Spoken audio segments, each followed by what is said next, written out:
Okay, so I'm going to show you how to get rid of the clunk when you put your F150 in reverse. This applies to most 6-speed F150s. So what'll happen is this right here, your drive shaft, when you put it in reverse, it'll slide and slam into your transfer case. Your splines inside, you need to take your drive shaft out and grease them so it doesn't slam in there, it just kind of slides in. So to do that, you're gonna have to come back here and take off your 4 bolts on your drive shaft.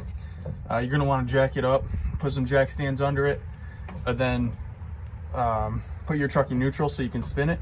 So you're gonna need a 12 millimeter. I have a swivel that's made for drive shafts, and then you're gonna need a pry bar. So I'm gonna take this off and then show you what to do next. All right, so I got all the bolts out right there. I had to grab a little bit of map gas too to heat just 2 of them up. They were stuck just because the thread locker, once you get some heat on there, it'll start to melt and it'll come off a lot easier. And then just mark your drive shaft. I used a paint pen. This is so you can get it on in the same spot so you don't get any vibrations. And then after that, you can grab your pry bar.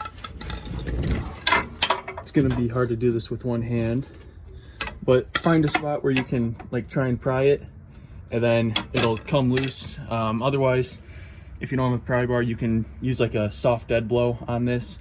Don't hit the aluminum part, hit the part of the U-joint and the steel part, or a block of wood and a hammer will work good too, but for me the pry bar always works the best.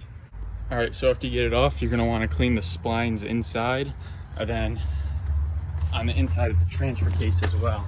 You're gonna wanna clean all those splines up in there, get them really clean, and then once you do that, get some grease in the drive shaft, slide it back in and put it back together. All right, so the drive shaft is now up. So now what you can do, put the truck back in park, lower it down, and then you can torque all 4 of your drive shaft bolts to 76 pound-feet. And then after you do that, take it for a drive, and that should be it.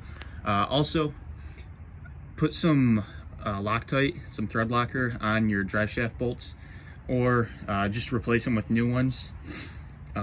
That's what Ford says to do. So they do come with thread locker on them, so if you don't replace them, at least put some thread locker on them.